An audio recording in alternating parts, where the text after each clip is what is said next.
All right. Make sure we are... Dude, there is some fire videos. I today. previewed just a few. I just glanced at them. Oh my God. I had to take out a couple because they just didn't have pure fire. There's one video that's interesting. We'll see if the wheel picks it. Outside that, all bangers. Sam is not running late. No, we're on time. We're on time. We're just making sure the streams are working. Yeah. We're very much on time. In fact, we're 2 on time. We're 2 on time. We've just been sitting around waiting. Ah, yes. It does say live. Yes. Okay. Perfect. All right, let's go. This one's for the children. Let's do it. Let's get educated.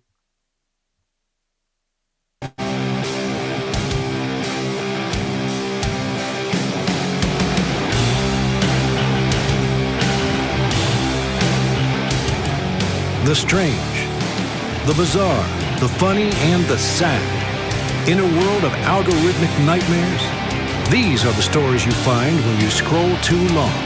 All the facts, all the absurdity, none of the fluff. This is Doomscrollin with your hosts, Sam Tripoli and Midnight Mike. Yeah. Once again, Midnight Mike is the master. Guys, welcome to Doomscrolling, the most educational hour on the internet. You will learn more in this hour and a half than you will in a 2-year degree. By the time you're done, you'll be graduating community college in conspiracy. Woo. I'm Sam Tripoli, and this is the wizard himself, Midnight Mike. How are you, brother? Doing well, hanging in there as best I can, as best any of us can. I mean, the psyops on psyops on psyop season, dude. It's insane. It's insane what's going on. Again, if you love the show or you're just here for the first time, please hit the subscribe button, hit the like button, and leave a loving comment for the algo. You guys have no clue the war we are fighting right now with these tech companies trying to hold us back. We're just trying to educate the children. Yeah, amazingly, comments, specifically your comments. Yes, you, Kevin. Your comments do help. Yes, Kevin and Timmy and Tommy and Sue. All you guys. All you guys. All right, enough with the talk, okay? It's time to spin. Let's go. Let's do it. We're going to get this on the stage. Here we go. Oh, my God, the Wheel of Doom. Look at that thing. Look at all those. I tried to make some updates, and some of the titles are spilling over. We're going to see how this thing spins. I haven't spun it yet. Let's go, dude. It is dude, we have a crazy show of videos. It's going to be nuts. Hello, 9,000. We're coming for you.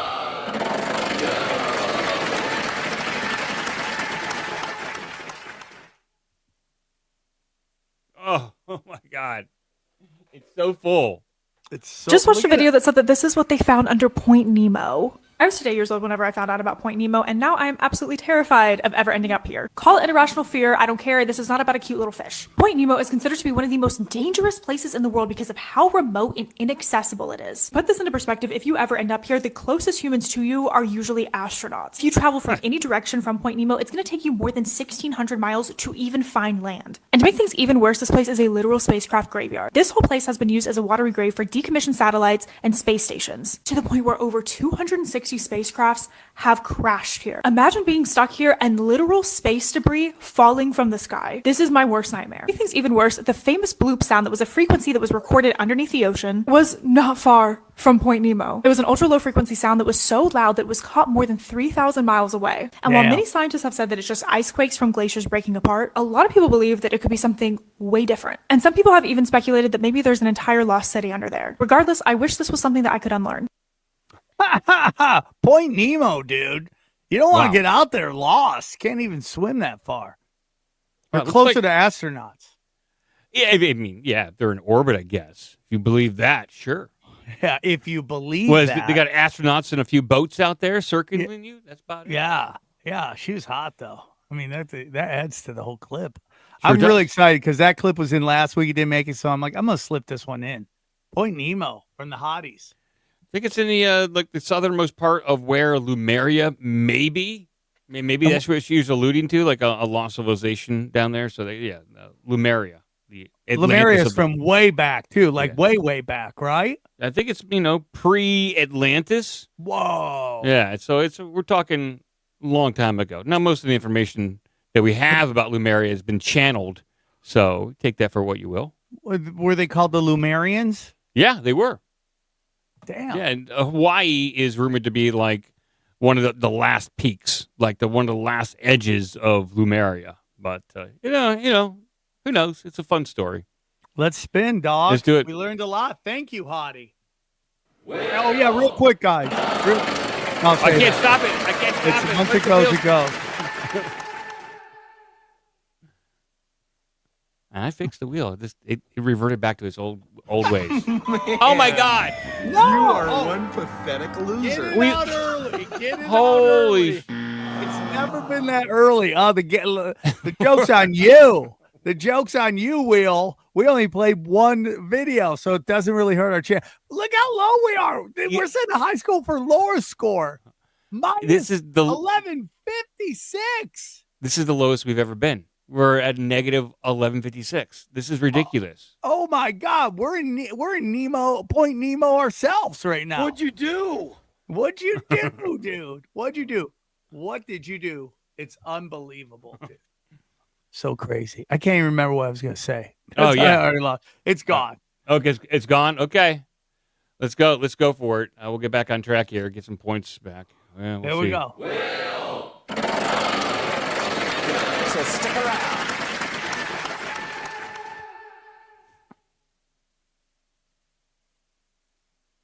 Do you think the moon's real? No, absolutely not. The Dogon tribe in Africa talks about the time before the moon. Literally, there was a time before the moon, which means what? Which means the moon was implanted there. It was not made by, quote unquote, the original OG God.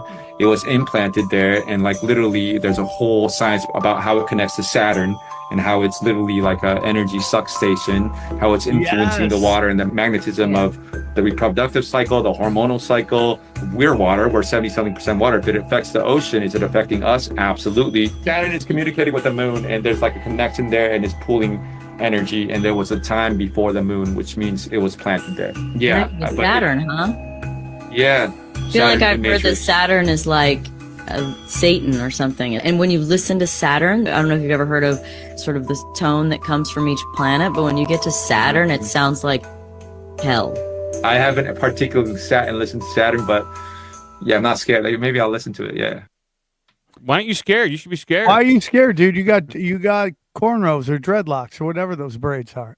Yeah, dude, the moon isn't real. Nobody wants to listen to me. It is an energy conductor. I've been seeing this a lot. Saturn, energy through the Saturn, through the moon to project it into us. I believe it, dude. I believe it. John Lear, famed UFO, I don't want to say whistleblower, but of the Learjet family back in the 80s, 90s.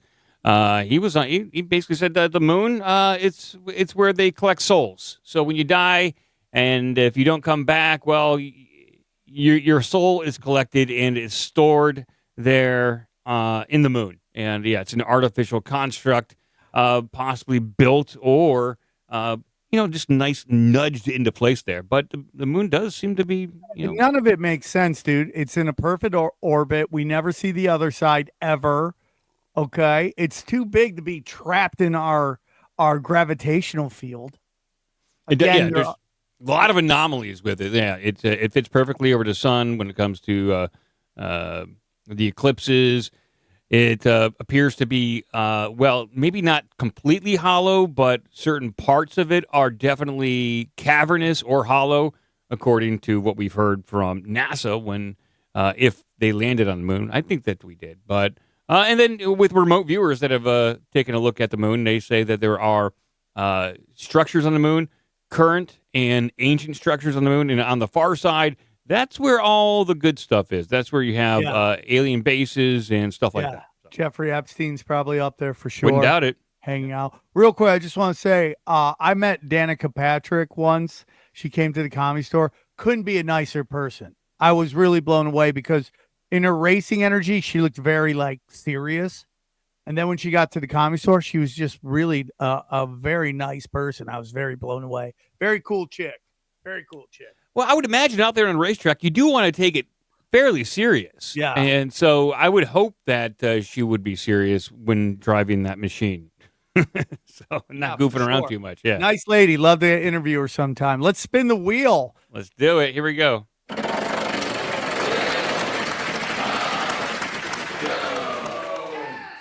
Yes, yes, yes, yes, yes, yes. Did you know that there was a restaurant called Obama Pizza? And I mean like an actual restaurant. I feel like the word pizza already has a negative connotation around it, and then you stick Obama's name in front of it, doesn't make it any better. Then they literally have an Illuminati symbol right on the logo. On the inside, it looks like a pretty normal restaurant besides the checkerboard symbolism everywhere. And I mean everywhere. The question I still have is, why Obama and why pizza? Do the Russians know something that we don't? I'm gonna show y'all basically what the restaurant is, and y'all let me know what y'all think down below. Scott Thuman was on assignment for us in Kaliningrad, Russia, when he came across a strange place to grab a slice. Late at night in a foreign land and fending off hunger pangs, a pizza pie can seem like a godsend.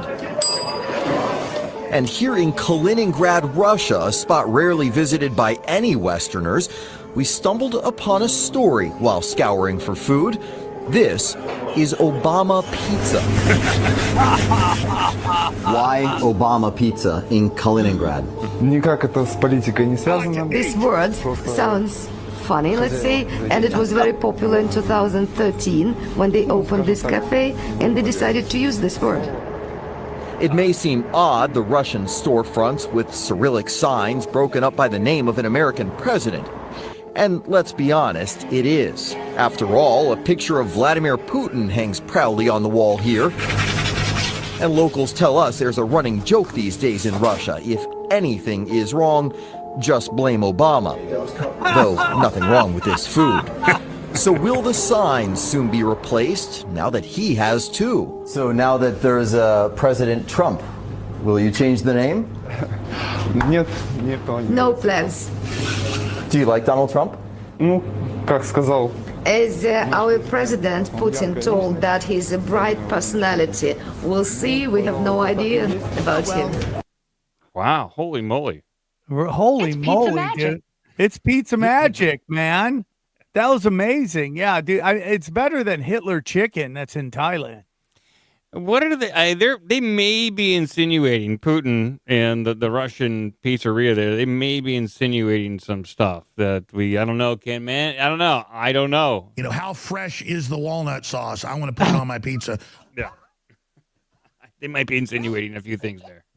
Oh, my God. I love it, though. I'd love to go to Russia and eat some Obama pizza and just tell them about what if it looks exactly like Comet Ping Pong? Yeah, like they show up to Comet Ping Pong. They liked the decor. They liked everything. They liked the vibe, and they just made the exact same thing in Russia. And yeah, by the way, 100%.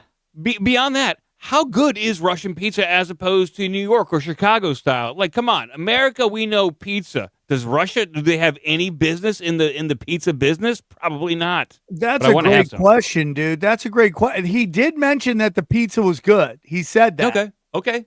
He said in there the pizza's good, dude. So maybe that's it. Maybe the Russians invented pizza and the Italians just jacked it from them. That's possible. You know, I would definitely try some Russian pizza. I'm very curious about their expertise. I would just go for that waitress. Why not? She's fire. Yeah, Russian fire. That's a topping. That's a topping. Sure. You know what I liked about it? I thought there was going to be pineapple. I thought there was going to be pineapple on there. Wasn't. Thank you, Russia. Good. Keeping it real. There we go. Let's go. So keep your eyes open. I swear, I sped up the wheel. The wheel combated me and fought back. I'm telling you, this is the battle between men and If you shop at Walmart, your experience is about to get 10 times worse. I'm sorry. Basically, they're switching all their lights, their fluorescents, to 10,000 Kelvin. Now, you may not know what that means. 10,000 is the coolest, bluest artificial light that we have. It's not natural. It's not in the natural light spectrum. It's terrible. When we're in 10,000 Kelvin light, it makes us anxious. It literally puts us into fight or flight mode, triggering the amygdala. So when you're in fight or flight mode, you can't make rational decisions because all decisions in your brain are made with the amygdala, which is the fight or flight, fear, all that part of the brain. This is on purpose and intentional because if you can't make rational decisions, then A, you're going to be a very fast shopper because you're anxious and your body is like screaming at you to get out of whatever unnatural space that is that has the 10,000 Kelvin lights. And then 2, it means you're going to overspend because you're not going to be logically making purchases. Whoa. You're just going to grab things because your heart rate's going to be increased. You're not making good decisions. So basically, if you didn't like going to Walmart before, you're really not going to like it now. I feel bad for the employees who have to work in the 10,000 Kelvin lighting all day with their body screaming at them to escape whatever this is, and they cannot. This is bad news. That's bad news. And you got to go, why are they doing it? This is the whole thing. You find out what chemicals are in our food. You go, why are you putting it in there? Oh, yeah. Dark forces, dude. Dark arts. What is Walmart up to? So she's probably right, but she didn't like mention there is that, yeah, fight or flight, shop fast, get out of there. But does Walmart need any more fights? Because people, I mean, then you're going to walk in there expected this to, I got to do damage when I walk in here. I got to get ready for battle. Yeah, I mean, if we find out the Waffle House is doing this too, get ready. They should just put live streams on there so we watch fights all day. So it's like the top 3 fight places is going to be Walmart, Waffle House, and Chuck E. Cheese. Like, so be careful, people. And the Walmart lady funded the whole No Kings event. Oh, yes. So it's like, they're into the darkness, dude. That's crazy. That was very nice of her. Crazy. Gonna be honest with you, the wheels are like got a crazy ass vibe today. Yeah, it does. We're still at it's a little negative. Abstract. I'm like, we're still negative, dude. We're still negative. The wheel is not kind. How is that possible? I don't know, but we're gonna figure it out right now. Come on, wheel. Give us something good. Come on.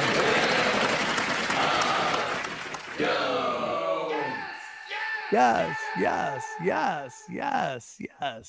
My theory is that when you see Greco-Roman architecture on all continents, it's because the Romans had conquered the world. Not just the region they say Rome conquered. There's Greco-Roman things in Australia, East Asia, all the Americas, Canada, obviously all through Europe, and Africa as well. Bro, the Capitol buildings of almost every country, every Capitol building is going to have Greco-Roman architecture stuff. These dates that seem so fishy because it's like, how would these people without power tools, horses and carts, chisels, how would they ever knock out the most impressive buildings in the whole cities? Still, how would they do that in such a short timeline? What I think is the timelines are how long it took them to repurpose them or refurbish them and to get them ready to be whatever they wanted them to be afterwards. Yeah. Those buildings were already there. And I think that those buildings are holdovers from the times before. I agree, dude. I agree. I was just having a discussion with a buddy of mine who was freaking out about AI and all that stuff. And I'm like, you know what? If you move to the small towns, they don't seem to focus on them. And that's why you do see all these amazing buildings in these tiny towns. Because when they were going there and they were resetting Tartaria, they didn't bother with the tiny ass towns. They were just focusing on the big cities. Yeah, it's a documentary that came out, I think, earlier this year called "The Old World Order," and various people, personalities got involved. I'm surprised they didn't ask you to be a part of it, Sam. But they had like people like Old World Florida, and they talked about the repurposing of this architecture, the invention of new history, repurposing the timeline. It's like back in the late 1800s, early 1900s, we had world fairs to reteach people about a history that may have not existed, and then we just repurposed everything and used it for ourselves and created a new history. It's a fascinating idea, no doubt. You know what else is a fascinating idea? You got to go check out Mike's website, dude. Oh my God. It is fire, dude. That's right. Our Big Dumb Mouth podcast. Just go to ourbigdumbmouth.com and you can get all the action. One of the most exciting shows on the internet. I mean, you got to watch 3 episodes to really understand what's going on. Let's do it. You do. Yeah. Right? And Yeah, then you go to that's what I tell people. I don't know if they listen to me, but that's what I tell people. Did that appear in the screen? Did your thing appear in the screen? Oh no, it didn't because I have to remove mine and then Okay. add that. There we go. Boom. There we go. There we go. So go check it out. That's our Big Dumb Mouth, our BigDumbMouth.com. And then if you love Sammy T, and we know you do, you just got to go to SamTripoli.com. And I don't have it up yet because that would be too easy. Here we go. I got dates, son. I got dates coming up and some really great dates too. This weekend I'm in Kansas City at the Kansas City Comedy Club, Chicago, Illinois, Ventura, California. We got Tulsa, Oklahoma City, I missed it. And then I'm headlining the Fat Man at the Comedy Mothership. Come out, let's make it an event. Skankfest Live in New Orleans. And then I have some great dates. We're doing a tinfoil hat night at the Virgin Hotel in Las Vegas.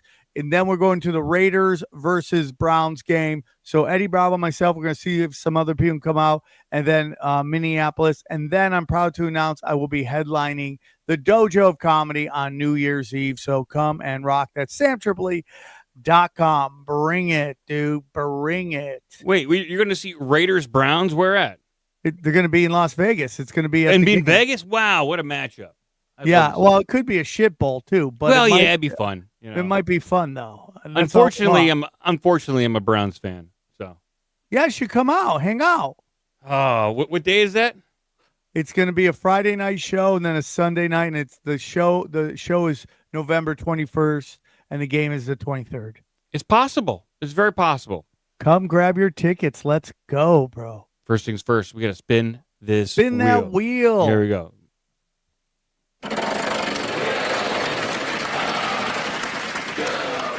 Have you ever seen a sliced banana before?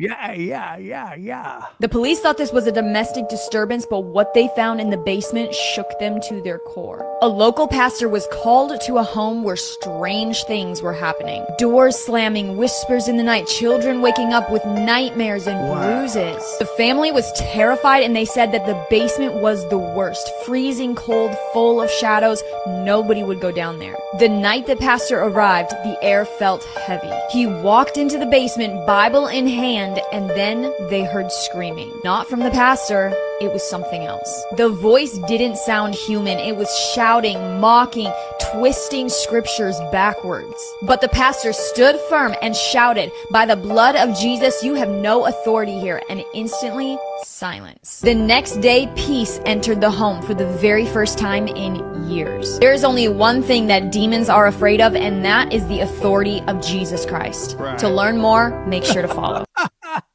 Yeah, dude. Super interesting. For some reason, Jesus spooks out the spooky people. Not just the spooky people, but it tends to work sometimes on alien greys and the Mothman. Interesting. I'm currently reading this book, Sam. It's called Encounter. It is about a 1993 alien abduction in Australia, and I'm not going to go over everything, but I think you would find it interesting because the woman in this book, she got super religious, like halfway into her marriage. Her marriage, she's married to a Muslim. She became super Christian, and during her intensive prayer studies and prayer sessions, it almost like that provoked some sort of entity, and she started to have poltergeist-like events. And then alien encounters, alien abductions. She like one of her Bibles went missing, and it all unfolds from there. It is a crazy story, but there's no difference, I don't think, anymore, for me at least, between poltergeist and supernatural and these alien creatures, whatever they are. Well, it goes into what the Paranoid Americans said for a long time, that depending on your religious beliefs is what you see. If you're like an atheist, you see aliens. If you're agnostic, you see Bigfoot. And if you're super religious, you see angels and demons.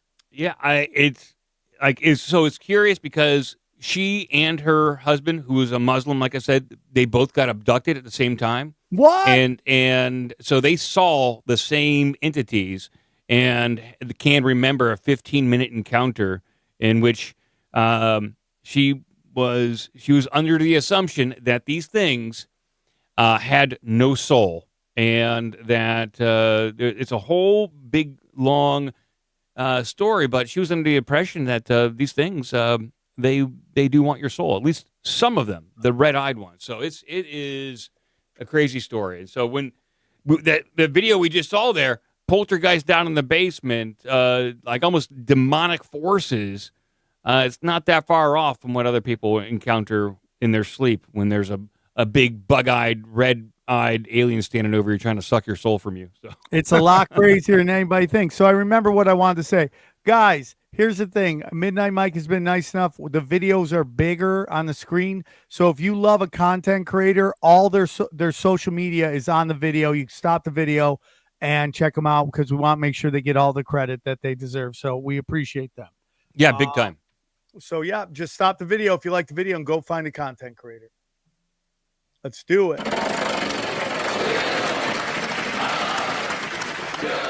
Sam Tripoli. What's up, Sam? I love that. These kids can see with their mind. Dude, this is crazy. They can drive, they can ride a bike, they can do all kinds of stuff. Check this out. Just tell me what's on this card. Teacup. And now Teacup. tell me what's on this card. Oh, tiger. Oh, man. Isabella, what is the shape and color of this tongue? Kind of like a circle, and it's not really, it's kind of like see-through. These children are taught an advanced form of meditation, and by advanced, I mean advanced to you. Most adults operate on limitations imposed on them by people who can't do this. With nothing holding them back, they can be taught very easily, and that is exactly what ICU does. It's an academy in the UK that uses these mindfolds. They're blindfolds that don't put pressure on your eyes. This allows you to integrate the mind with the environment, experiencing it non-locally. This is a school in Ogden, Utah. Yellow, orange, blue, green. They teach you to sense the vibration of objects, then convert that into a usable mental image. They teach all ages here. These techniques allow you to navigate and also classify objects without the use of any ocular stimulus. Activating this type of latent ability is like exercising a muscle. You already see like this. Normally, your brain recreates the image that you see using the signals that you received from your eyes. By removing a very demanding sense like vision, you can sense the environment instead of recreating the environment. It removes an entire step. Most research indicates that consciousness is more like a TV station instead of originating from the brain. Just one channel amongst all the channels, and it's simply a matter of changing the station. I know I was skeptical too, but Dr. Enrico here has saved us. He's a PhD in neuroscience and teamed up with a theoretical physicist to test these results. He not only made sure there was no light coming into the masks, he even introduced elements that made it optically difficult to read the numbers, not just consciously. The results were conclusive. Now this has very broad implications, especially for those who are visually impaired. Check this out. These methodologies can be applied to various eyesight issues such as Sylvia's advanced This is farsightedness. insane. This is nuts. Radu's severe astigmatism, which had made it impossible for him to read. Ce întrebări ți-au venit în minte în timp ce citeai?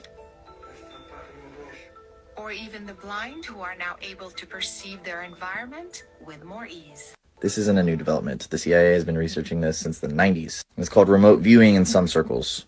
If you're into the Egyptian mysteries, the Ka, which is the little hand up here, and the Ba, which is usually a bird with a person's face, were the Egyptian way of noting this phenomenon. Most of this footage is from Superhuman. It is on Gaia. If you go to the link in any of my social bios, I've linked this entire episode as the very first one. It's 45 minutes of more of what I just talked about, and it's well worth the watch. If you love digging into esoterics and consciousness, I have a bunch of resources on baseforge.us. I try to put them together in a way that gets you up to speed on this as fast as possible. Check. Thank you, man. This is insane. Damn, dude. How is this the first time I'm hearing about this stuff? It's actually crazy. Now, anybody in the chat, do you have kids? And you got to go, how do you get your kids to do this? I can't get my kids to do anything. How do you get them to meditate? How are you doing? Are you hitting? Are you beating them? How do you get them to sit there? Be more telepathic. Yeah, Yes, man. I can't. We're going to work on telepathy right now, okay? Don't make me get the belt out. I don't know how they do it. Is it just British kids listen to their parents more? Maybe. Like, what are we doing, dude? What doing? What an awesome talent skill to learn. I mean, I want to know if it's capable of being learned by an adult. Like I'm sure it just may take a little bit more effort, but maybe we can learn something like that, and I can finally see in the dark. I would love that, dude. That would be great. If you had 3 superpower, if you got 3 wishes, what would they be? Oh, it's too much pressure right now. It's too much pressure. I can't Hold on to that to next week. Yeah, Cliffhanger, everybody. Cliffhanger. Too much okay? pressure. Too much pressure. You know it's not enough pressure. Look at our score, dude. Look at that score. We have a single-digit score. What is happening today? Oh, my God. What is going on? Are they playing games? Unbelievable. This wheel's messing with us today. Here we go. It's taunting us. Here we go. Spin it, dude. We're gonna do it.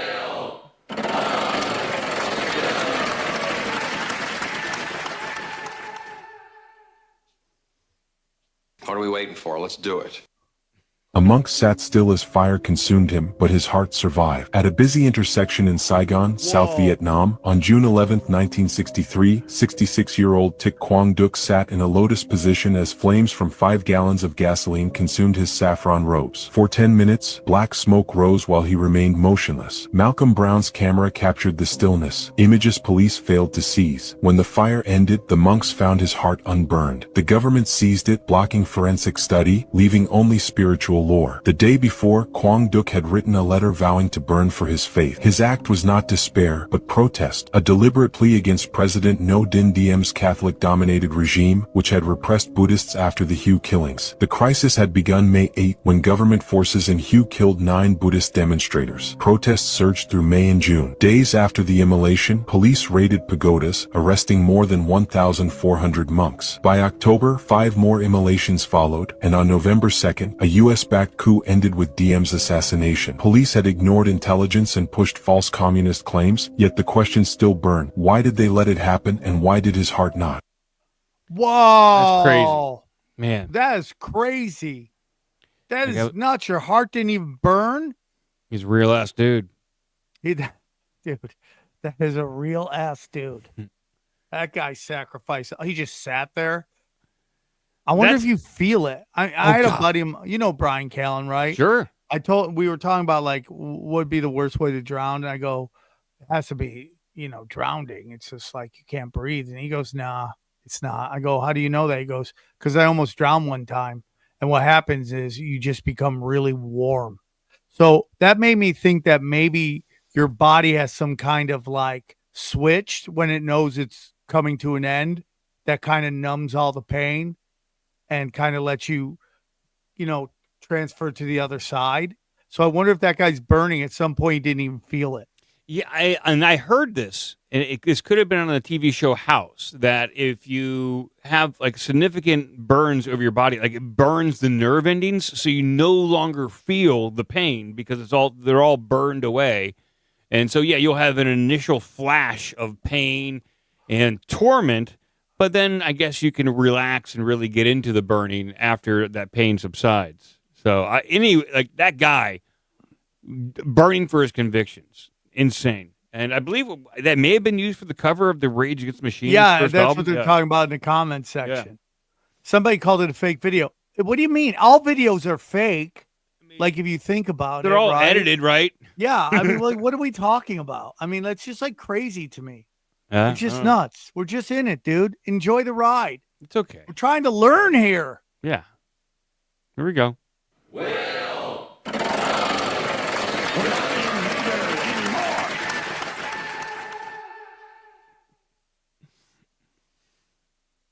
Last month, they found proof to a story that happened in the Bible. You ever hear the story of Sodom and Gomorrah? Oh, no. In the Bible, there was this city. People in the city were sinning and they're doing terrible acts, right? And God wanted to punish the city. And he said, I'm going to send fire to destroy it. But I'm going to warn this family there that I think they're good people. This family of this guy named Lot. Now, Lot, the angels came to him and warned him, hey, you guys have to leave because the city's going to go up in flames. Damn. So they all dipped. They all left out, right? Immediately, when they started leaving, balls of fire started hitting the city. Holy shit. Boom, boom, ain't gonna feel it. Yeah. Engulfing the entire city into flames. One rule God said to them is you cannot look back. But it was so tempting for his wife. She really, really wanted to see what's happening to the city.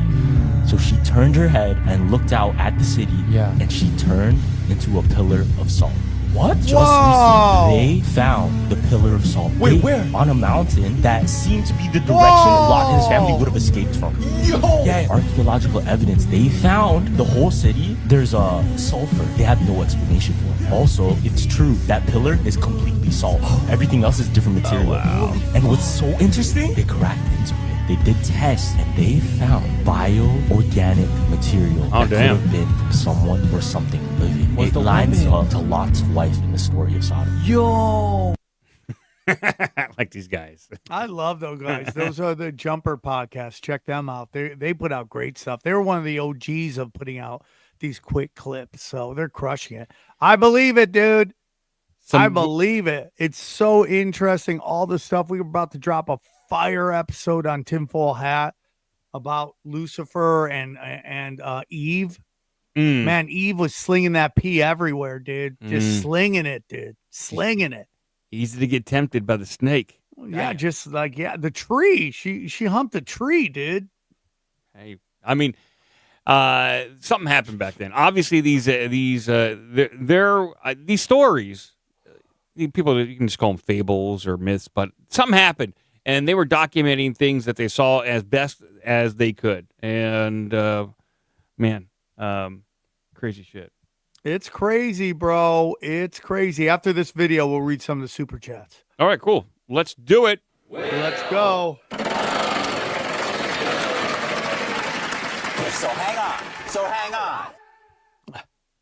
hang on. So you better hang on. U.S. soldiers killed a 15-foot-tall Kandahar giant. In 2002, a Special Forces unit vanished in the Afghan mountains. When a rescue squad searched the caves, they found human bones and shattered weapons. Then, out of the darkness, emerged a red-haired giant with 6 fingers and 2 rows of teeth. Armed with a massive spear, it killed a soldier instantly. The squad fired everything: M4 rifles, 50 caliber rounds, even grenades. After 30 seconds of non-stop gunfire, the giant finally collapsed. But here's where it gets strange. The body was so huge, it had to be airlifted by helicopter, and after that, it disappeared. So what do you think? Ancient myth come alive, or a government cover-up?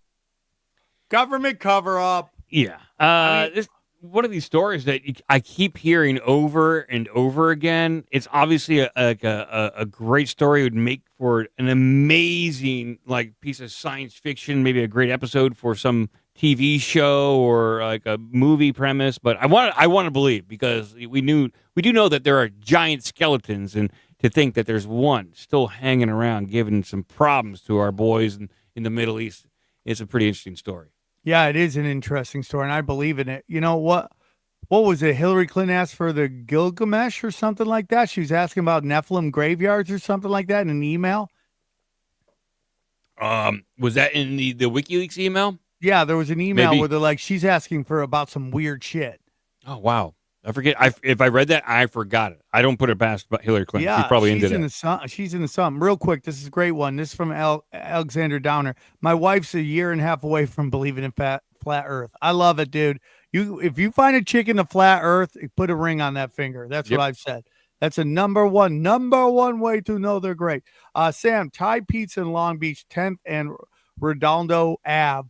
Thai food cooked on a pie. Watchmen is projected Project Bluebeam. Comic books are a psyop that backfired. That was a roller coaster of a comment. It was all over. We got a Yelp review. We got some deep occult stuff, and then we got into Watchmen. You ever see the Watchmen movie, dude? That scene where he's like, "I'm not stuck in here with you. Yeah, you're stuck in here with me," is one of the greatest lines of movies of all time. Is written like, I got the graphic novel here. It's it's written by the great Frank Miller, and just a great piece. So that comment probably is right when it comes to some sort of Project Bluebeam scenario and I the wouldn't doubt deviousness. it. So yeah, This is from OG Gear Hound. Been with you for a long time, Sam. Love Scrolling Live. Thank you, guys. This show, by the way, guys, we had our greatest show ever. The numbers put us in the really big. So we owe you guys. You guys are showing up all the time. And we just love it, dude. And the show's only going to get better because The wheel's getting better, and Yes. guess what else is getting better? The content creators are crushing it. Real quick, we'll do another one. Sam, saw you both times in Louisville. You are the man. Still want a secret shirt. I got a new secret shirt I'm revealing this week in Kansas City. So there's a second secret shirt. Pay Piggies and Young Christian Warriors Unite. Let's go, bro. Let's go. These pay pigs, they're great out there, dude. Love the pay pigs. Love the pay pigs. Let me see if I can find any more real quick.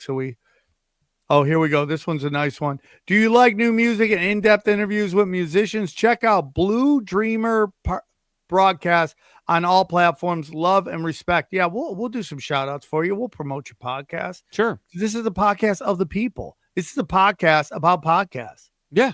We'll promote anybody's stuff. I wonder if Jumper is actually a show, or do they just cut it up into pieces? That's an interesting question. Okay, we did this the other day. Movie Valley on HS 3+4D malinformation about Area 51. Andrew Lapini's is he goes hard in the paint on that stuff. He never pulls back. Thank you, Smokestack Relics. I'm glad you remember. I gotta start posting more stuff on there. This is Blanco LA. Thank you again. Elmore Wright, Watchmen in 1985. Project Blue Meat doesn't get declassified till 1997. Either he's a time traveling warlock or he's a CIA asset. There's a lot of them out there, dude. All right, that's it. That's all. Sorry, yeah, I got Frank Miller and Alan Moore confused. Sorry. Okay. Dude, you're allowed. We don't hate you. We love you. We make mistakes on this show. This is a show of record of mistakes. Yes. We're not afraid. All right, spin the wheel, Doc. Let's do it, man. Here we go. Woo.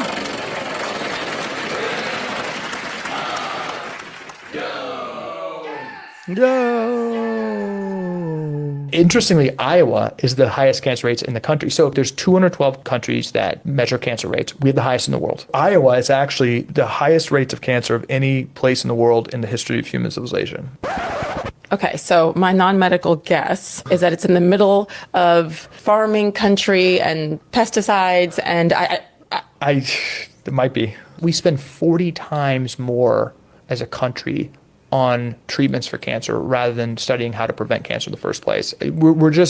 We're totally off base. Of course, they're both important, but we're just so slanted towards that intervention side. I mean, we spend $400 billion a year in cancer management, and cancer rates are going up. I mean, what's this environment that's creating all this cancer? Well, that's Sage Steele. She's hot. And I wouldn't doubt it. I mean, we just saw Walmart doing the funky light stuff, and someone said every single item you buy at the grocery store has some kind of, cancerous or chemicals in it that isn't healthy for you. Every single one of them. It's purposeful, bud. It's purposeful. I believe it. Anything that's boxed is not good for you. All that crap. It's so hard to eat healthy. So why not? Let's just die. so much work. Here we go. Wheel of Doom. Wheel of Doom. Dude.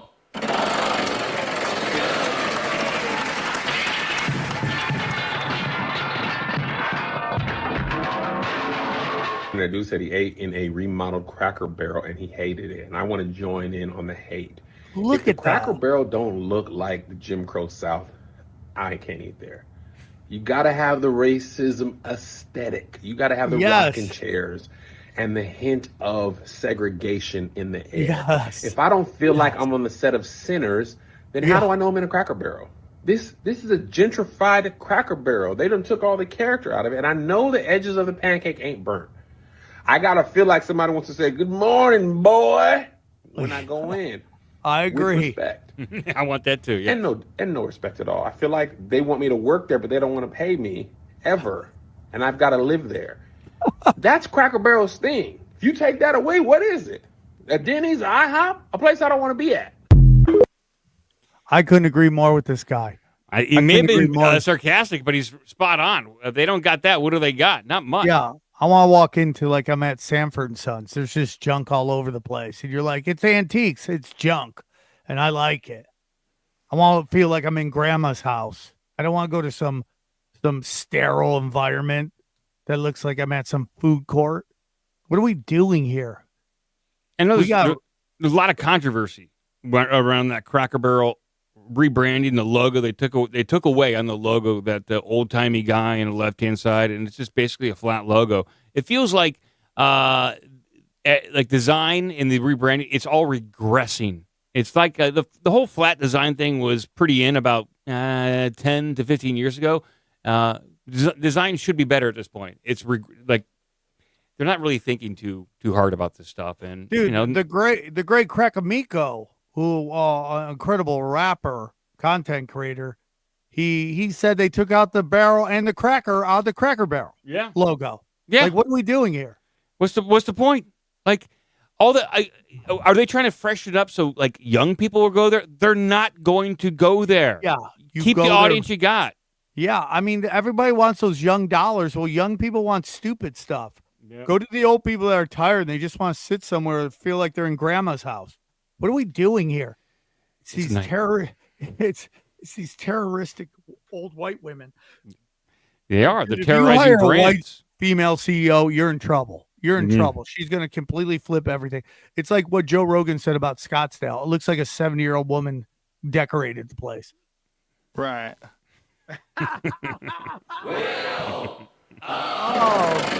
Go!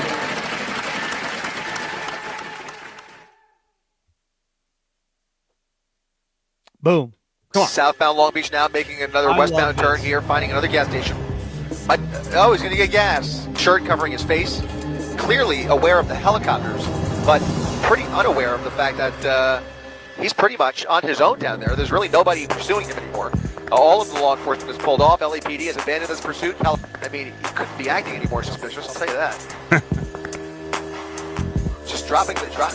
This is wild scene here as he just drops the pump and continues on after a quick splash of gas. Now back on the run here, but there's nobody behind him as he continues to drive like a maniac through here.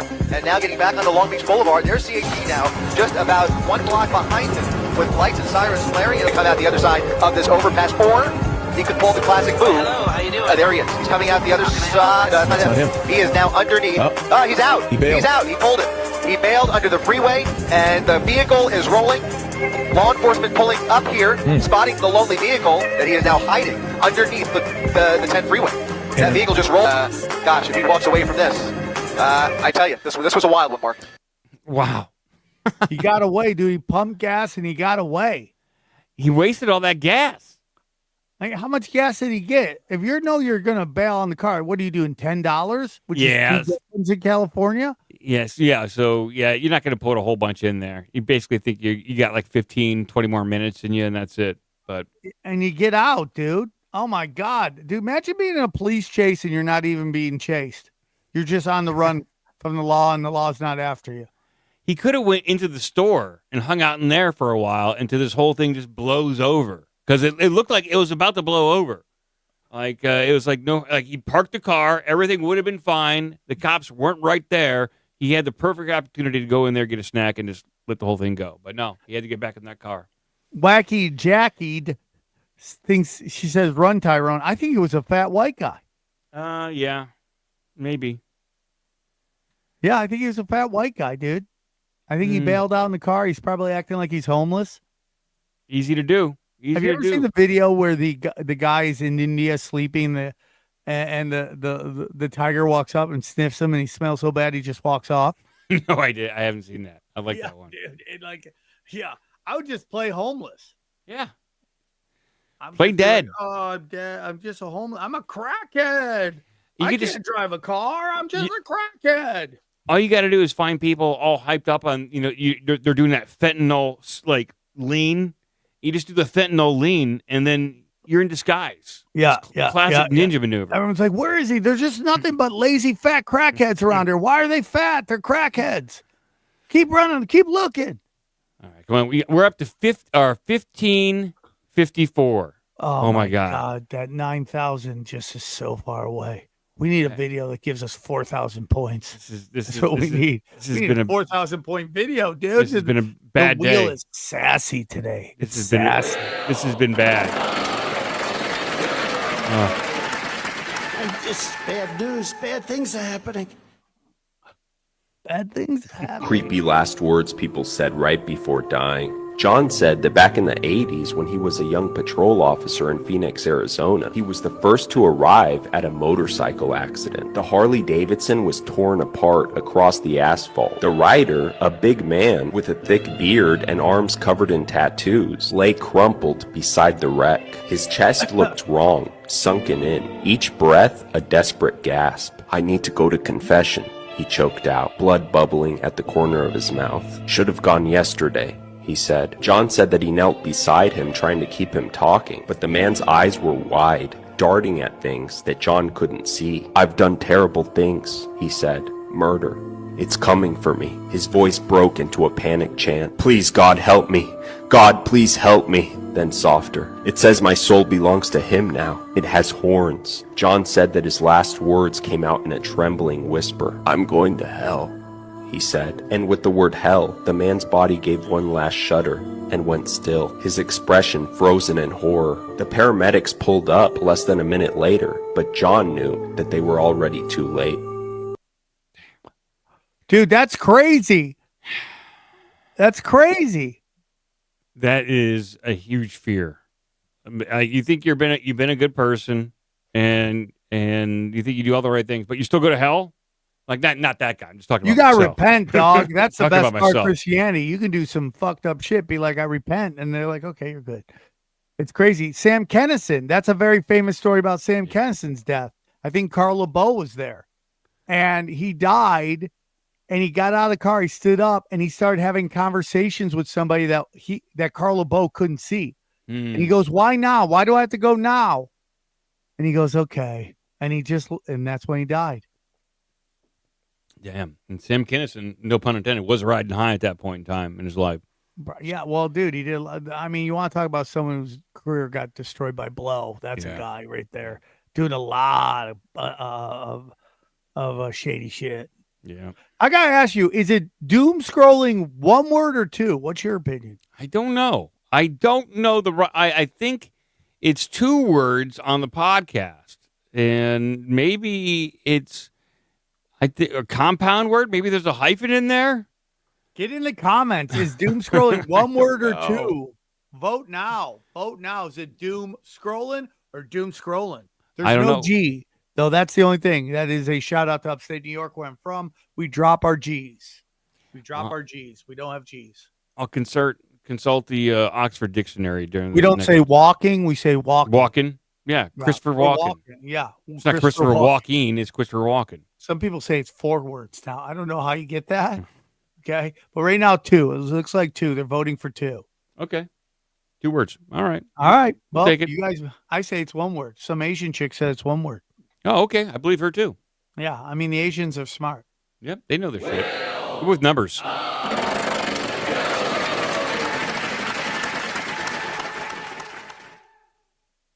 Come on. Really? In 1983, the CIA studied the gateway process. They explored how to use binaural beats and deep meditative states to unlock out-of-body experiences and even reach what they called the absolute, a field of infinite intelligence. Their report described reality as a holographic projection, and they concluded that consciousness is the driving force of everything. In other words, you don't just exist in the universe. You resonate with it. And when you're tuned into that resonance, you're no longer bound by time or location or form. So let's try this. Close your eyes. Okay. Let the binaural beats guide your breath. Slowly in and out. Now bring your attention to the space behind your forehead. Feel a subtle hum building there. Now shift your focus to the center of your chest. There's a frequency there. Now let it pulse and expand. Right. Now ask silently, am I more than this body? Let the answer come as a feeling. Okay, open your eyes. So the CIA only popularized this method, but mystics have been practicing it for centuries. They knew that you are not your name, your story, or your body. You are a signal. If you tuned into that resonance, comment below. My eyes are going crazy. Well, I couldn't do it. I had bright lights in my face. Yeah, it wouldn't let me get away from it. I had to get some of those kids goggles over my eyes so I don't see anything. And I'll try it. I'll try it later. I'm skeptical about leaving my body. I've heard some real problematic stories. Like once you leave your body, it's almost like a vacancy. You're putting like a vacancy sign up, and someone could jump in, dude, and then you can't get back. Yeah, I want that body. It's still in use. Don't jump in there. I don't. Everybody wants to astro project. No, thank you. I'm good. By the way, not an Asian chick. She's a Canadian. She wanted me to know. The girl I said was Asian. She's not Asian.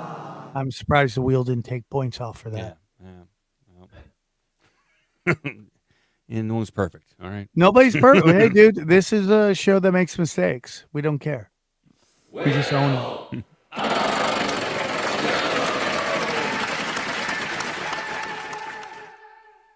Come on, let's do it. Come on. 28 years after the war, a Japanese soldier crawled out of a jungle burrow, still ready to fight. On January 24, 1972, hunters near the Talafofo River in southern Guam pulled a frail man from the undergrowth. His name was Shoichi Yokoi, a corporal who had been hiding since World War II. His burrow was camouflaged so well that decades of patrols never saw it. Inside were rotted coconuts, palm frond walls, and trenches cut to drain water. The space felt less like shelter than a tomb. Among the artifacts lay a rusted Arisaka rifle, long inoperable, yet still carried as if the war continued. Medical exams revealed malnutrition, parasites, and muscle atrophy. At 56, Yokoi emerged deeply conditioned by survival trauma. His first words captured the absurdity of his ordeal. "It is with much embarrassment that I return." His last companions had died by 1964, leaving him utterly alone. His interviews were cryptic, his memories fractured. After his return, Yokoi became both spectacle and symbol. Japan granted him a pension and pardon, but his story never softened. He remained a soldier loyal to a war that had already ended. Yeah, dude, that's gotta suck. I think his first words were, "Did we win?" And they're like, "I got some news for you. Didn't end well for us." Yeah, you might want to go back to the cave. There's no nuclear bombs in there, dude. Imagine just running around going, "Dude, I gotta." Every day you're like, "Dude, they're probably out there, but I gotta go get food." And he's just running hard, and he's thinking he's like the guy where the cops aren't chasing him, but he's on the run. He's like, "Oh, gotta go. He's rolling in mud. He just doesn't care. He was like Arnold Schwarzenegger in Predator, getting ready for that final conflict with the Beast. And, it just never. I survived. This petered out for him. I mean, God, loyalty, absolute loyalty to the Japanese Empire with that one, and there's something admirable about that. But sometimes you just got to give it up, man, and you got to know when to quit. You got to know when to hold them. Know when to fold him. Yeah, for sure, dude. 100%. He showed up, and suddenly Japanese animes everywhere, K-pop. He's like, "What is this world?" I'm like, "This is what happens when you get nuked, dog. Take me back to the cave." Yeah, let's send me back. It was much better in there.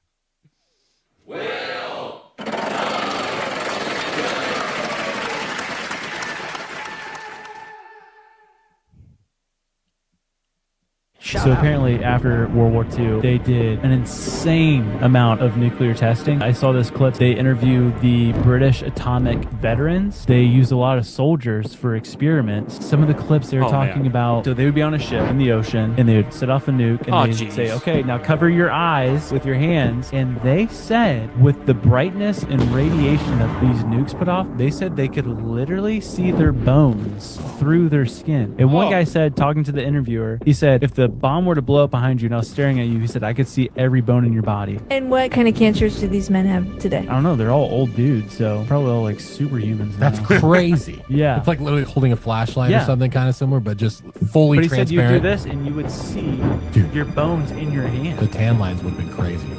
Just out of your face. Why don't we have, like, when we think of like nuclear testing videos, we have a ton from like the 1900s. Why don't we have any new footage? Because I think we don't really test them all that much. I think something was passed where you're not allowed to necessarily set them off anymore. That's nuts up. Yep. Yeah, and those old videos are all fake. That's why. Ninjas are butterflies. They're crushing it. Good people. Yeah, dude, that's some crazy stuff. That's I mean, imagine that, dude. Because they say soldier is sold or something like that. So you're being sold to basically the military industrial complex. and like your own people are like, hey, dude, just sit Indian style in front of this nuke going off. Yeah, Tell great us how news you today, feel. guys. We're not going to be running 5 miles. We're going on a boat today. Yeah. Oh, this sounds like an easy day. No more Yeah. running. No more. Okay, great. We just get to sit on a boat, and then we'll drop a bomb. So ignore that part of it. But it's going to be an easy day. Yeah. I mean, it's just crazy. Then you're like, dude, I don't feel good. Stop bitching. You're fine. probably ate Your balls are radioactive. Every time you shoot up the club, you spark. I mean, it's got to be rough, dude. They better have had a couple days off after that just to go bang some strange. But apparently they didn't all die from like radiation poisoning or like exposure. So I guess it wasn't all bad, So I guess. Yeah, I mean, like, that's a great question. So the whole thing that we're sold on, it's so radioactive that for 1,000 years, there's going to be radioactivity. Yep. And then these guys are old guys. They're like, have you seen how shitty Cracker Barrel is, right? I mean, dude, none of it makes sense. It's all BS. And they moved back into Nagasaki, Hiroshima, the two places Moved right back. It's like, it's good. It's fine. We stayed away for a few months, cleaned up some rubble, but we're back in a big way. Yeah, and in Chernobyl, there's like deer and vegetation, and everyone always like tries to make up that's the whole thing. It's like when Greg Carwood says that when there's an exception to the norm, you got to ask questions, right? You're like, how can these guys get nuked and still be telling stories? How many did die from radiation poisoning? Did any? But some of the old guys they showed in that clips, like they seem pretty with it. So it seemed like okay. So they seem pretty fine. Yeah. They're still running 4.340s at 80. That's incredible. They're like Godzilla. They're just hit with gamma radiation. They're going harder. The Browns could use them. That's what I'm saying. Yeah, the Browns need something. Yeah. Sounds logical, doesn't it? Simulation theory, usually people talk about it in terms of just pure technology, like, oh, maybe our reality is fake and we're actually running on a computer that's existing 1 million years from now by some alien civilization. And that's possible. However, the simulation theory doesn't fully hold up when you take into consideration, let's say, synchronicities, manifesting, spiritual lessons, and so on, because those things have to do with feeling, meaning, purpose, spirituality, all the traits of pure consciousness, not necessarily what you would expect of a digital simulation, which would only be responsible for generating the game world in terms of laws of physics and linear time and persistence throughout time, history, and so on. The spiritual experiences that we have, they're very customized and very tailored and very responsive to only our consciousness in a way that requires something that can read the inner depths of our spiritual needs. Right, they're personal. So in that case, whatever did program the game itself would have had spiritual wisdom and knowledge. So one way there's a divine spiritual component somewhere in that equation, whether it is within the game or whatever can design the game or something that is strictly belonging to us as the players of the game and not necessarily the programming of the game itself. Someone said the guy looks like Kyle Rittenhouse. That is the great Greg Carwood, one of the best shows on the internet, Higher Side Chats, one of the OGs. Go check out his stuff. And that guy's basically saying God is a hacker. He's a computer programmer. He's in IT. Something like that, or that our consciousness and our emotional soul state is the aspect that is not part of the simulation. And when people say the simulation, oh, we live in a simulation of what?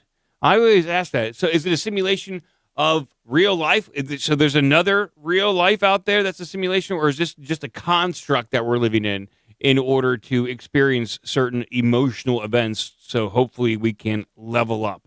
I don't know. I guess simulation of what? Real life, I guess. That is a great but no one... But like the simulation theorists like that, they say it's a simulation, but they don't really say of what.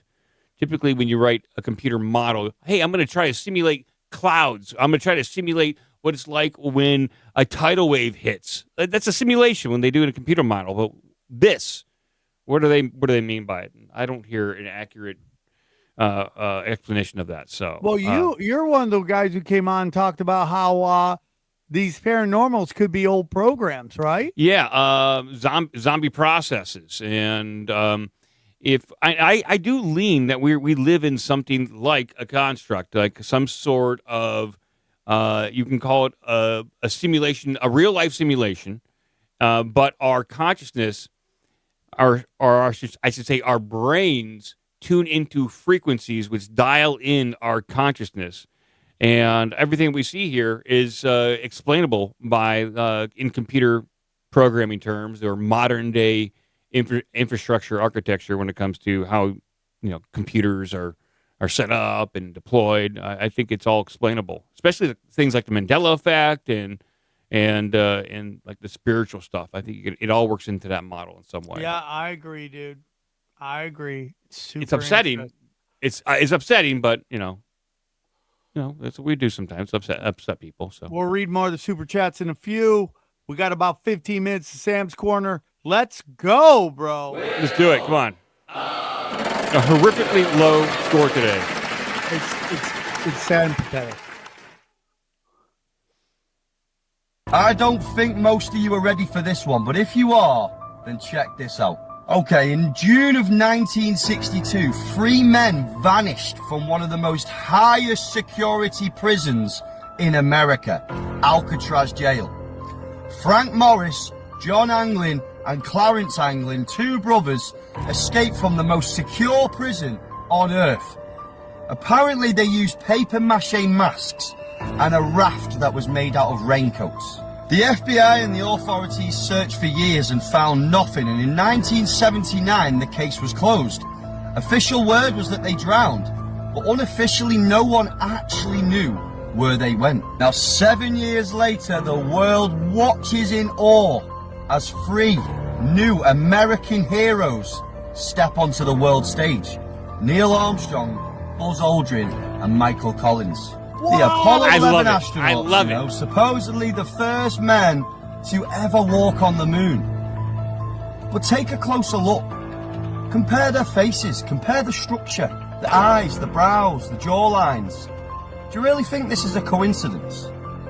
Well, what if we merge their faces together? Watch closely.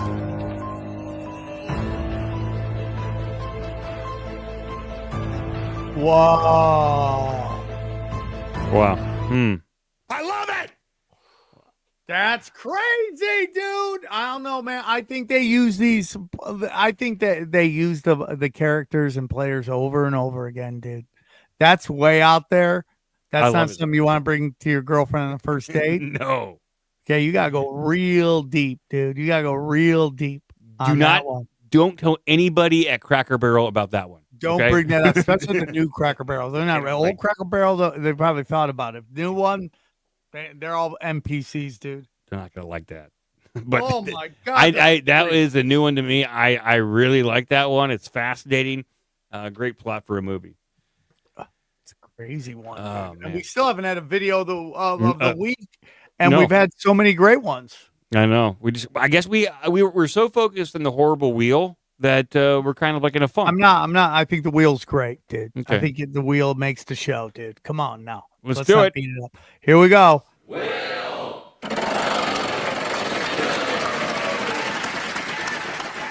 Yamokio. You don't even know this, but in the 1960s, a father held his 3 teenage daughters hostage for a decade and forced them to start a rock band. In the early 1960s, Betty, Helen, and Dot Wiggin were 3 ordinary girls growing up in Fremont, New Hampshire, except for one detail. Their father's name was Austin Wiggin, and his mother was a fortune teller. And when he was a kid, she gave a prophecy about his life. He was going to marry a blonde woman. He was going to have 2 boys and then 3 girls. Those 3 girls were going to become a world-famous rock band. Austin didn't think much of this prophecy until later on, when he ended up getting married to a blonde woman. He had 2 boys and 3 girls. In 1964, he went to a pawn shop and bought a guitar, a bass, and a drum set, pulled his daughters out of school, boarded up all the windows and doors in their house, and then stopped letting them go outside entirely. He made them start a 3-piece rock band called the Shags for some reason, and forced them to practice and write music every day 24/7. Every morning they would wake up, have breakfast, practice and write music until the sun went down, do an hour of calisthenics at the end of the day so they didn't gain weight, go to bed, and then do it all over again. The only problem with this, other than how horrible and abusive it was the fact that because Austin was so strict, he didn't allow his daughters to listen to music. so they didn't actually know what it sounded like. This went on for 5 years until in 1968, he secured a concert at a school event with a bunch of kids their age, and they went up on stage and played these songs. The kids booed them and threw soda cans at them. The girls were utterly humiliated. Austin decided that it was time for them to go into the studio, and they went in to record their first album, Philosophy of the World. Good. And the music was apparently so terrible that the studio engineer that was recording it for them tried to talk Austin out of doing it because he said he didn't want him to waste his money. Austin had hundreds of copies of Philosophy of the World printed, but nobody would buy them, no radio station would play them, and no record executive would listen to them. Cut to years later, in 1975, Austin has still kept his 3 daughters held prisoner in their house. And keep in mind, they're not teenagers anymore. They're in their mid-20s. Austin decides that they've had enough time to get better and they need to record a new album. So they go back into the same recording studio and record a new album called Shag Zone Thing. Austin gets to work trying to get this new album out there, but out of nowhere, he dies in his sleep of a massive heart attack. The Shags disbanded, and the 3 sisters, one by one, left their childhood home. But then in the early 80s, something really odd happened. A bunch of underground art scene hipsters somehow got a hold of their first album, Philosophy of the World, and it actually started to gain traction and get popular. Kurt Cobain from Nirvana said they were his 5th favorite band. The Wiggins sisters, who by this point were just living normal lives, were shocked to learn that this music that their father had forced them to make in their childhood was somehow gaining traction, and they decided to get back together and start playing music as a band again. And right now, you can listen to both of their albums on your favorite streaming platform. And also, my podcast, Deep Cuts, did a 3-hour episode about the Shags where I go much more in depth with the story. It's episode 19. That's amazing. That is amazing. How do these parents do it with these kids? I can't get my kids to do anything. Do I got to be an asshole? Yes. That father sounded much the same as what the Jackson 5 had. Yeah. And less talented. Yeah, it's a little less talented. And also the Beach Boys had a bit of a jerky father too. So it just you gotta let your kids listen to music to be inspired. But now I gotta listen to the Shags. Yeah, we gotta listen to the Shags, dude. We gotta check them out. When's the Shags playing? I'd go check them out. I don't know. I'm going to look them up. Is that video of the day? Is that worthy? I don't know, man. We've had some real bangers. I'm not going to go. I have to. No, it's a great video. The guy should know it's great, but it's not video of the day great. I'm with you. Some really good ones so far. We have an opportunity here to actually get a video of the day. We're going to try right now.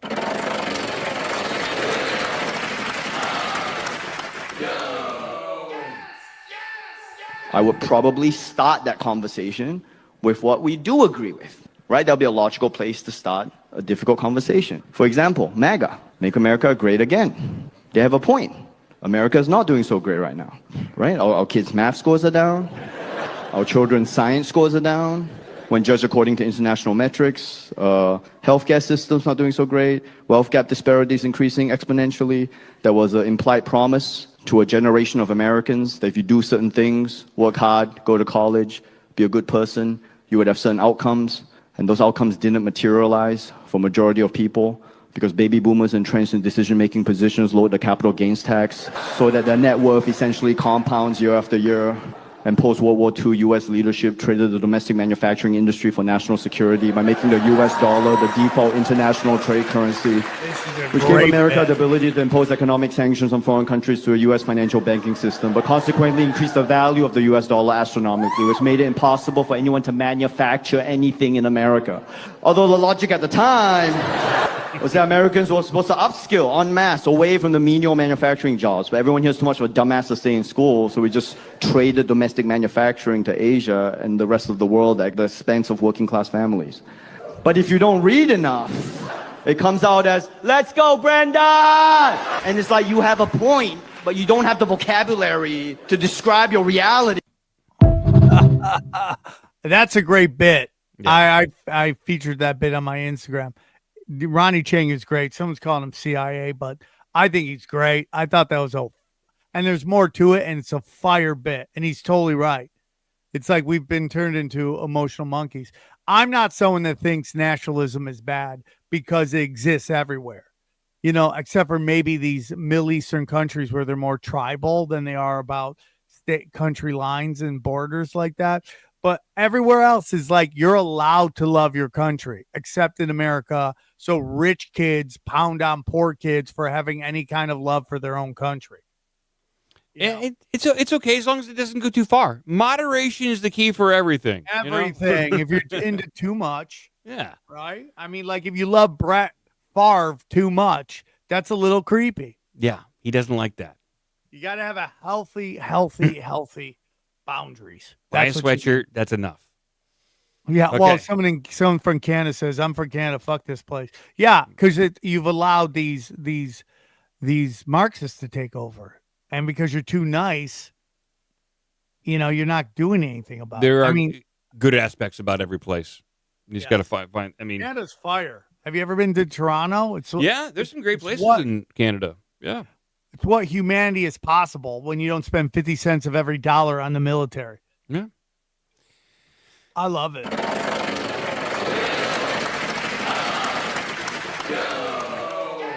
Anyway, in 6 months, in a year, we are going to see a spike in the divorce rate because of it. We saw it after the subprime mortgage lending crisis. I was involved as a divorce lawyer even back then, kids. And I can tell you, we saw spikes in divorce. Now, what I will tell you is there is some reason to be optimistic, and that is that nothing unites like a common enemy.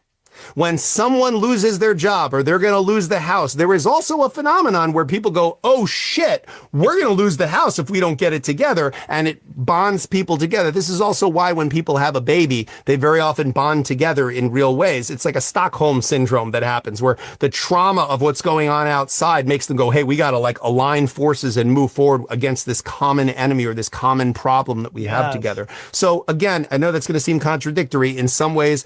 Unemployment, changes in the job market, really bad for marriages. Also, sometimes adversity that comes from that can be good for marriages. Unfortunately, that good is usually a short-term good. That's why you see a lot of people getting divorced who have 1-year-olds and 2-year-olds, and then they have slightly older kids, because that other kid was the Hail Mary pass to try to keep this marriage together and unite us with the endorphins and dopamine rush that we had when we first had that first baby. And now all you really did was bought yourself another 6 months or a year. Tough, but true. And dude, I mean, divorce is like, we made it too easy. That's my biggest thing. I think it's too easy to get divorced. And people usually just waited till the kids were out of the house before they broke up. And now everybody YouTube is just littered with women who got divorced thinking they were going to get all the money and they were just going to go out there and just bang all these dudes. And it gets really lonely, dude.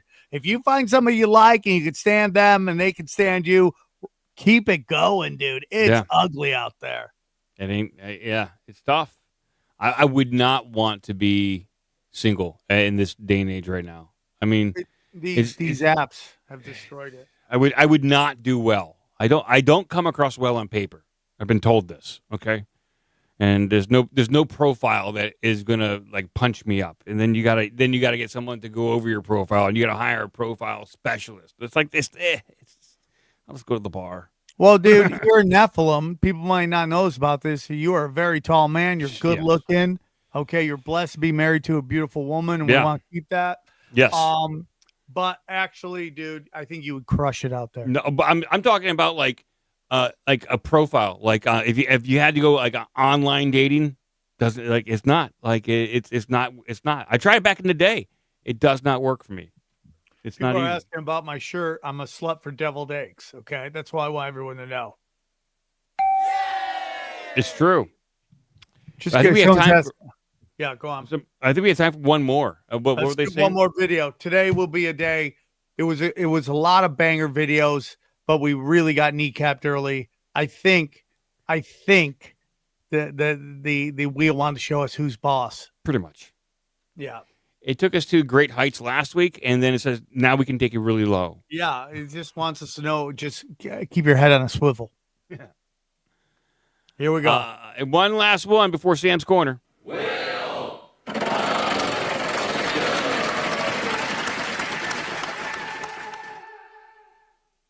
This is 11 years later, and the plane is still completely missing. So the first thing that people have to realize in this case is that planes don't disappear in 2014.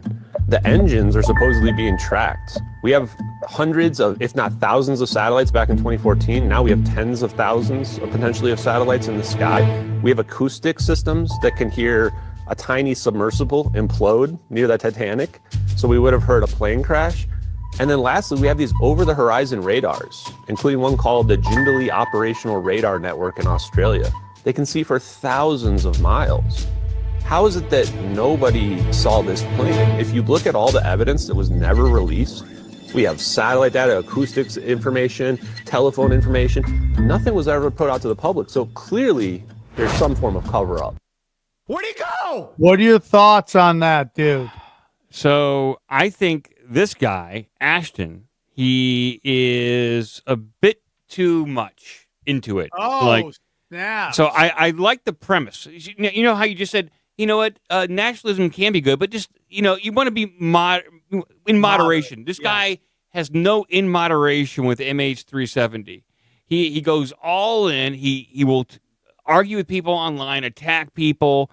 I think he might be right in the overall premise of it that this thing was sucked into a portal using orb technology or something like that. But the way he goes about it, I think he just goes too hard in the paint, and he doesn't seem likable enough to really sell it. Okay, that's interesting, dude. I heard somebody said he was debunked, and then he came back, and now he's like pushing again.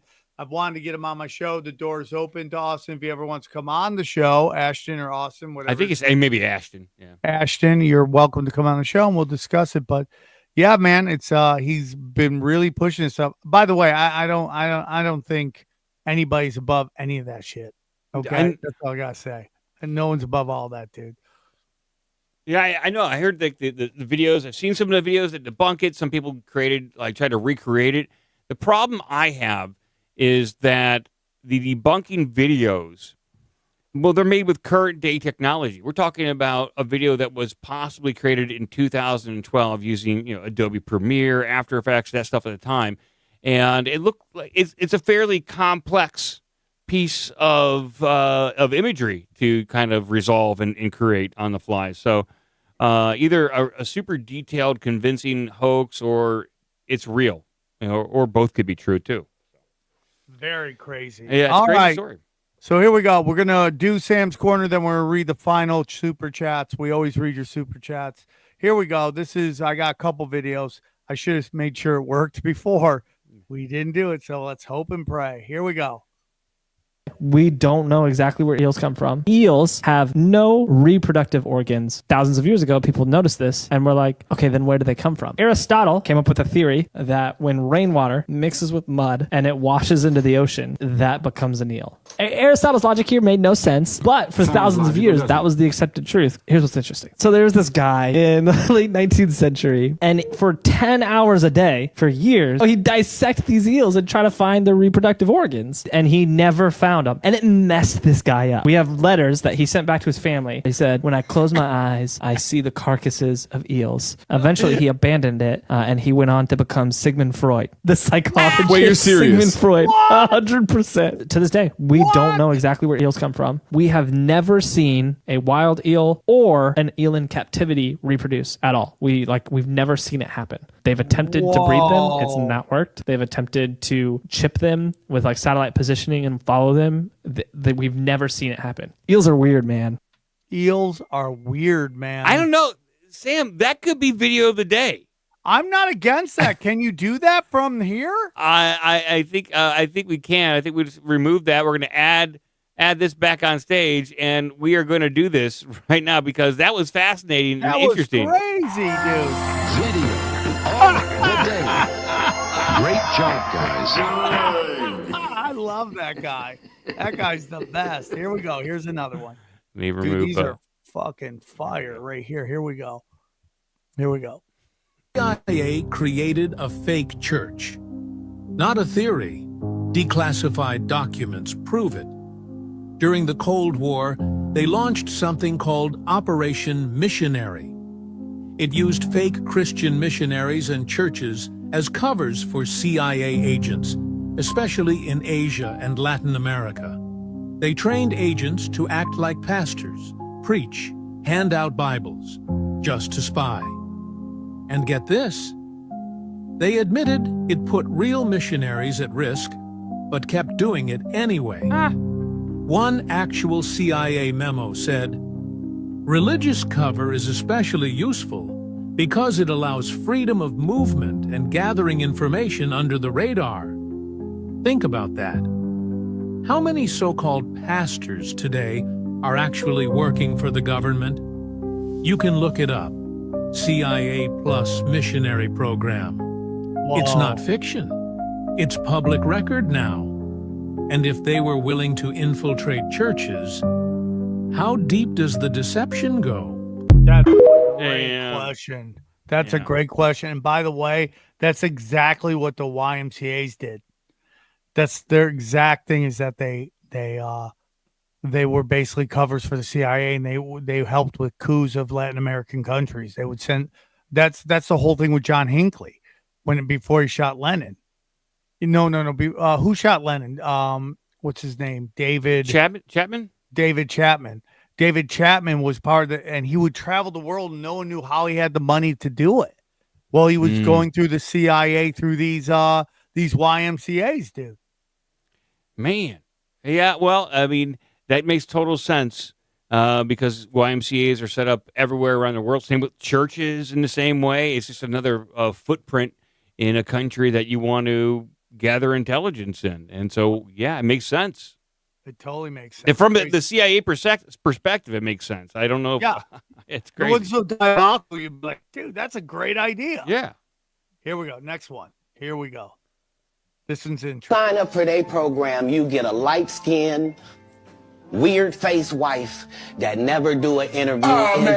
Listen, in 20 years, won't do an interview. Nobody's ever talked to her, and she's never been interviewed anywhere. And now, understand, I'm not talking about one person. And then he gets this high-top fade, making all black men think he got the best lineup in the business, and it's a man unit. Then you ask him, why you not a movie star? I didn't want to be a movie star. It's the same Negro that hated on Bernie with this same thing. I didn't want to be a movie star. No, you couldn't be a movie star. There are 30,000 new scripts in Hollywood every year. Not one of them asks for a country bumpkin black dude that can't talk good overcame and look like Mr. Potato Head. There ain't none. And Hollywood has never heard this in 100 years. He was so egregious, I put in my contract that I won't work with Ricky Smiley again unless he's in a dress. Now, what was Ricky Smiley's next movie? Was it First Sunday? Did he wear a dress in it? You bet he did. It's in my contract. Can't sing, can't dance, and doesn't write jokes.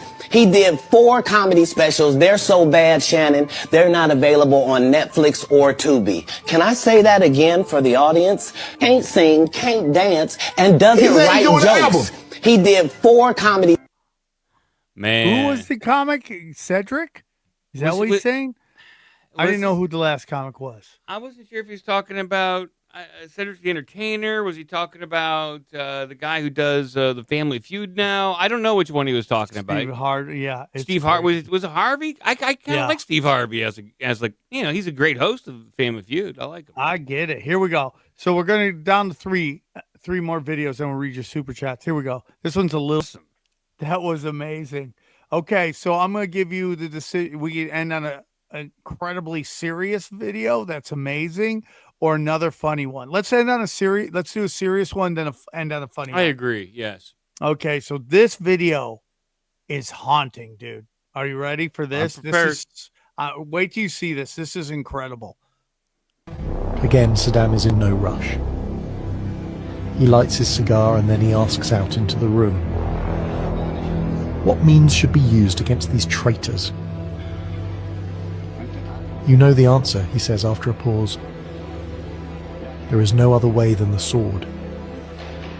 The terrified party members in the theatre hall begin to clap desperately. What else could they do? Saddam then gives an instruction to those assembled in the hall. When I have read out your name, you shall stand up, recite the party's slogan, and leave the room. And so he begins reading out names. One by one, they must rise from their seats, say the slogan, and then they are led out of the room. They haven't been told where they're going or what's waiting for them on the other side of the door, but they probably have an idea. Most of the people, though reluctantly, do as they're told.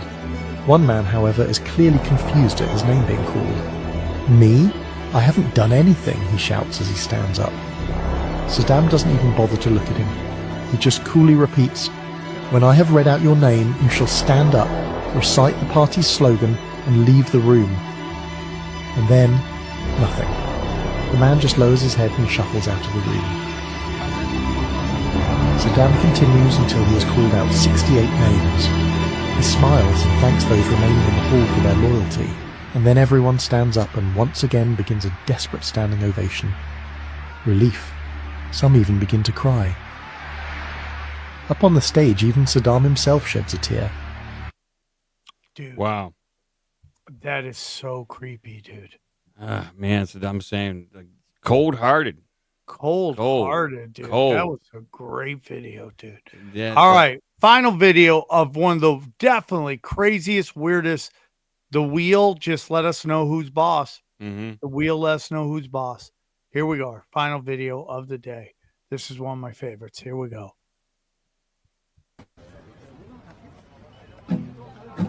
God created you and me, every rock and every tree, all the beauty that we see. And then there's you, scrolling on your phone, looking for some porn, while God is watching you. And God jerks off to you watching porn, and that's why you were born, so God could get it on.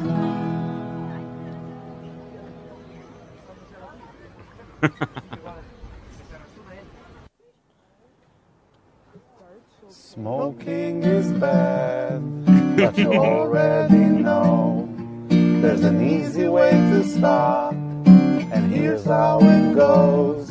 Every time you need to smoke, just think of your dad having sex with your mom in your bed. Doggy style, and the smoking goes away. Missionary will thank us someday. Sex with grandma and the same. And if it turns you on, smoking is not that bad. Oh, that was great, dude. That was that was fire, dude. These guys are dynamite. All right, finally, let's just do the super chats and we'll call it a day. Here we go. Chat GPT, Area 51, grave well time compartmentalization. Andrew Lepenius, I don't know how to say your name. That's a fire tweet. And you always give us fire tweets, comments. So thank you, buddy. Let's see who else we got. I had to go deep into that one. Hold on. I'll find these things. I should just do them as they come up, but I thought we were going to ruin the flow. Here we go. Where are these other ones? We have a couple of them. Come on, man. Come on. No. Go to, what's your website again? You can go to obdmpod.com or you can go to ourbigdumbmouth.com. All the links are there for if you want to watch us on YouTube, or if you want to watch us on Twitch, if you want to just download the audio podcast on your podcast player, you can do that too. And check out his wife's wonderful band. What's it called? The Third Pyramid Band. Yeah, they just put out their EP. It's pretty goddamn good. Links below. Okay, this is from Southside Ronin. Latin, soul equals sun. Deer equals one who will die. Love, okay? Soul die, okay? One who soul die. Sun dire. Someone who dies. Okay, that was it. We got for a couple soldier, more. I think for soldier. Yeah. We're almost done. We're almost done. Here we go. $8.99. We live in a This is from OG Greyhound. We live in a multiverse simulation with real-time updates. Who's forcing the updates? Ooh, great question. Who is forcing the updates? We are asking. We're not afraid to ask those questions, dude. We're not afraid to ask these questions. We're almost done here, dude. Almost done. I should read them as they come up. Nah, I kind of like this. It's the end of the show banter. We'll find them. It's okay. End of the show banter. End of the show. Oh, here we go. Here's another one. Hey, Sam, I love you, brother. I saw you when you came to Florida and some weird dude caused some chaos. Hope you can come back. Yeah. Some guy got really drunk. One of the sponsors of Bohemian Grove got really drunk and gay. Just the gay came out. Yeah, dude, it's okay. We did I give him his name real quick? AJ Damron. Thank you. Damron. I think that's how you pronounce it. Oh, here we got another one. When you came to Jacksonville. Yep, AJ Darman. Thank you. Is that the same guy? Yeah, it is. Yeah, I think he just wanted to clarify. Maybe there's some kind of grammatical error. That was when I fought a fan. That was fun. I tried to talk some shit, and I chased him out, grabbed his fucking phone, threw it on the roof, and then offered to murder him. Which was fun. He set you off. He did set me off. I deal with hecklers with different ways, Sometimes I just want love, and sometimes I want violence. But I'm just here to love, dude.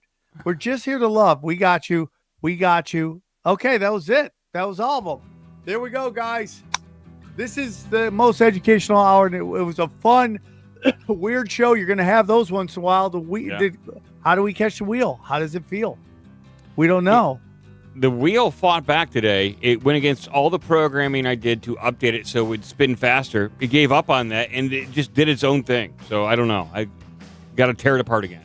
We love you guys. Thank you for tuning in. Again, subscribe, like, comment something nice for the algorithm. They're out to get us, dude, but we will not stop because we got Doom. We love you all. Thank you guys for being the fans. Love to the Doomers.